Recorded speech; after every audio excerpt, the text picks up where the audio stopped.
A w tym momencie przed nami już pierwszy prelegent, Richard Lucas, który powie o swoich biznesowych pomyłkach i lekcji, których się nauczył. Duże brawa dla Richarda. Dobry wieczór, good evening. First of all, thank you very much to Philip for the nice introduction. We've been talking about doing a workshop for enterprise and enterprise competition for many years, and on a beautiful sunny evening, it's incredible to see so many people here inside when we really should be on the Rynek drinking beer and having fun. So I hope this will be fun.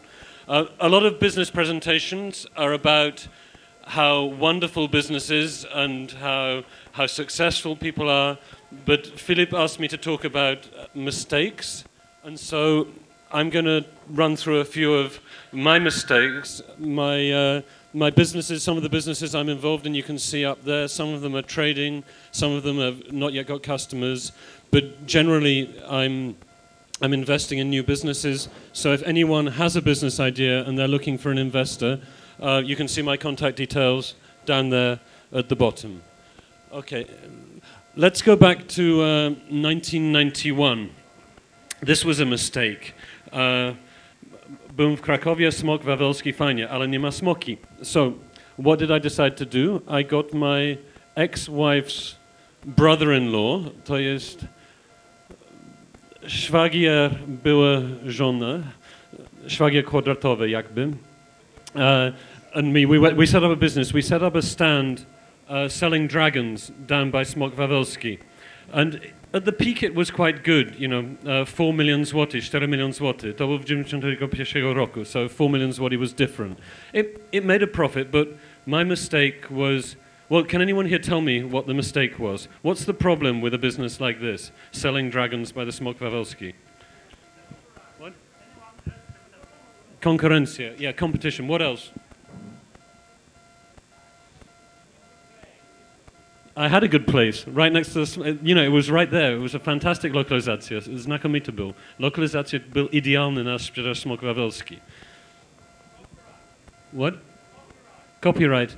Tak, copyright był mnóstwo problemów. Między innymi problemy deszcz, there were problems with rain, problem with overnight storage, big problem with scalability. You know, was I going to spend, I didn't think back then what I'm going to do next. So that was one mistake, was like not thinking about the future. If you're going into business, think what happens next, what happens if it works. Okay, next mistake. When I first went into business, I really didn't know myself. And this was actually sent to me by my dentist in England. And I thought, wow, that's incredible. My dentist is sending me an email with my tooth. That's so cool. But, you know, cool is not success. Can someone tell me, what are the things that really matter in business? It's not about being cool. What's it about? Louder? Cash, yeah, making money. That's very important, making money. There was no money for the dentist in my tooth, I don't think, in the x-ray. What else? Clients, yeah. Clients, having great products, great people, and making money. If you can do that, you've got a great business. It's not about being cool. Okay. So what were the other mistakes I made? And before you panic, I didn't actually go into business with criminals, but when you're young, it's a bit like being in school and having a friend. You know, a friend at school is great. You find someone who wants to go into business with you, and you're really happy about it just because someone wants to be in business. But people, going into business with the right people is really, really important. It's not just, you know, the negatives. You don't want to go into business with crooks and dishonest people. It's very important, believe me. And don't go into business with greedy people who are only motivated by money. There's another dimension. Hang on, I'm getting ahead of myself. Let's go back. Here we go, the party test. Does anyone know what the party test is? Okay, the party test is like when you're hiring someone or you're going into business with someone. Imagine you met them at a party, okay? Or you even meet them here, okay? And you think, oh my God, no, I don't want to talk to this person. Don't go into business with people you don't want to talk to. Don't go into business with people you don't want to spend time with. Go into the sort of people where if you meet them at a party, you're happy, you want to be in business with them. So why is that important? Why should you pick party people to go into business with? And I don't just mean people you can drink with, although that's important too. Jakie są argumenty, żeby to był party people na współpracowników biznesowych?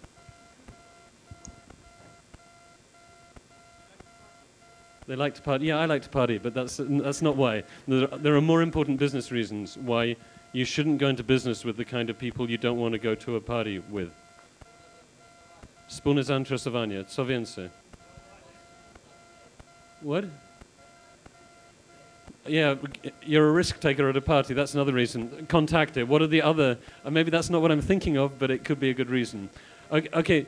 The key thing is, like, how are you going to go to work in the morning and be happy if you're going to work in the morning? You work long hours in a startup, long hours. You don't want to work with people you don't want to hang out with. It's a disaster. And on top of that, how the hell are you going to recruit new people if you've got people in the office who are positively unpleasant? So that's really important.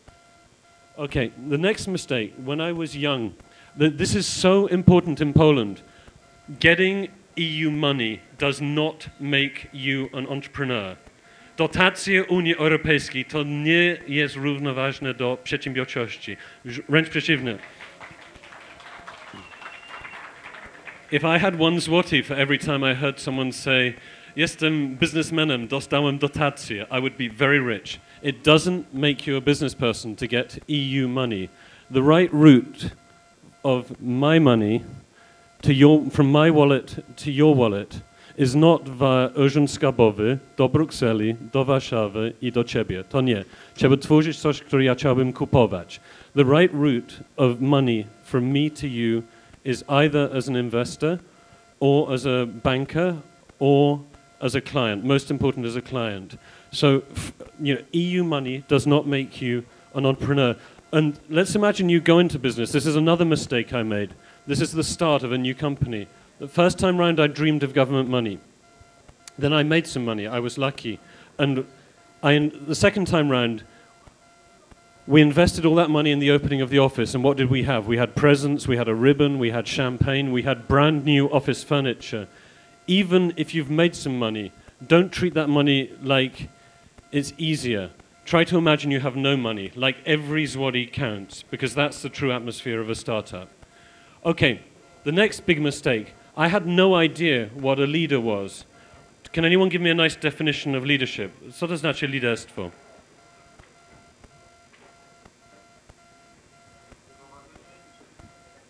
Prowadzenie? Rozwój. So, it's actually quite easy. The definition of leadership is up on the screen. Leadership is about getting other people to work willingly to your purpose.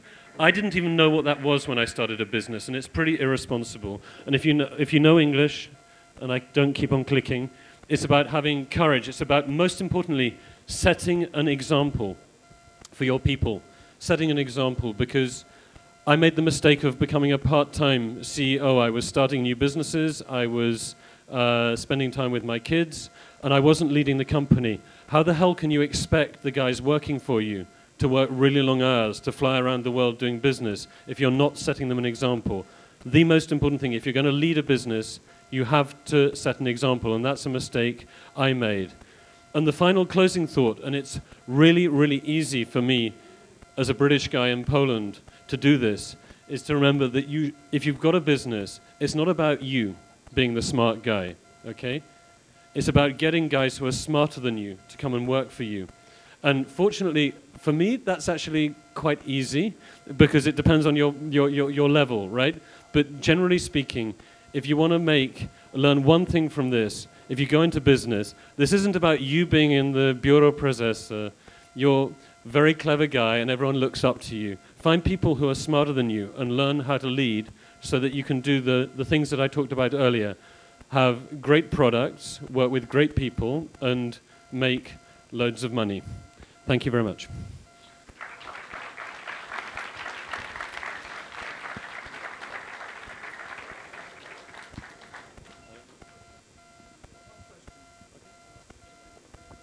Jeśli ktoś ma pytania do Richarda, to jest teraz dobry moment. Pierwsze pytanie dostaje piwo. Kto pierwszy, ten lepszy. Ręka do góry. Tam... How are you? Richard, how are you? To nie liczy. Okej, nie liczy się. Kto ma pytanie poważne? Well, you know, this is the slide I showed earlier. This one, you can see the ones. This is like, if you imagine 200 years ago, people had many children. They say that for a guy, starting a business is the closest you can come to having a baby. You know, girls can have babies, boys can't. But if you're a guy, you can start a business. But these are the survivors, okay? There are many, many, many, many other. It's like 200 years ago, you'd have a lot of children because many of them would die, okay? So the truth is probably about 16 or 20, but these are the survivors. Some of them are quite small children. They're just like growing slowly now. Yep. Okej, jeszcze jedno pytanie. Died. None of these have died. These are the ones that live. Pytanie było, ile z biznesów umarło? Umarł. Jeśli umiesz matematykę, 20 minus 8 to jest niezbyt, około połowy, niestety. To smutna historia. Okej, dziękujemy. Duże brawa dla Richarda.